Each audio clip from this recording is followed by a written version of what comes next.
बाबा साहब भीमराव अंबेडकर का जीवन संघर्ष और सफलता की ऐसी अद्भुत मिसाल है जो शायद ही कहीं और देखने को मिले। इंडियन कास्ट सिस्टम की बुराइयों के बीच जन्मे बाबा साहब ने बचपन से ही उपेक्षा और असमानता का आघात झेला। कोई आम आदमी होता तो इन आघातों से कमज़ोर पड़ जाता, पर बाबा साहब तो कुछ अलग ही मिट्टी के बने थे।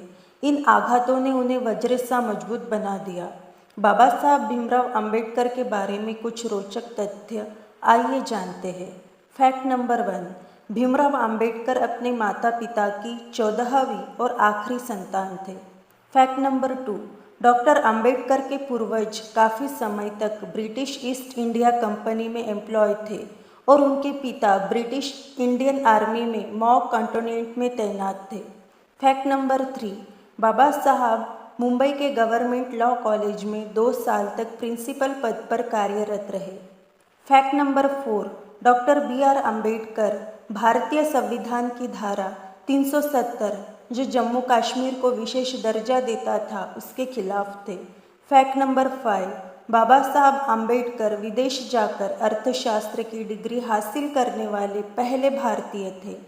फैक्ट नंबर 6, डॉक्टर अंबेडकर बाद के सालों में डायबिटीज़ से पूरी तरह ग्रस्त थे।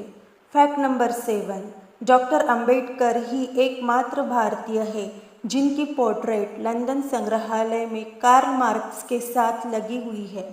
फैक्ट नंबर 8, इंडियन फ्लैग में अशोक चक्र को जगह देने का श्रेय भी डॉक्टर अंबेडकर को ही जाता है। Fact number 9, B.R. Ambedkar labour member of the viceroy executive council के सदस्य थे और उन्हीं की वजह से फैक्ट्रियों में कम से कम 12 से 14 घंटे काम करने का नियम बदलकर 8 घंटे कर दिया गया था। फैक्ट नंबर 10, वो बाबा साहब ही थे जिन्होंने महिला श्रमिकों के लिए सहायक maternity benefit for women labour welfare fund, women and child labour protection act जैसे कानून बनाए। फैक्ट नंबर 11, इकोनॉमिक्स का नोबेल प्राइज जीत चुके अर्थशास्त्री अमर्त्य सेन डॉक्टर B.R. अंबेडकर को अर्थशास्त्र में अपना पिता मानते हैं। फैक्ट नंबर 12, बेहतर विकास के लिए 50 के दशक में ही बाबा साहब ने मध्य प्रदेश और बिहार के विभाजन का प्रस्ताव रखा था, पर सन 2000 में जाकर ही इनका विभाजन कर छत्तीसगढ़ और झारखंड का गठन किया गया।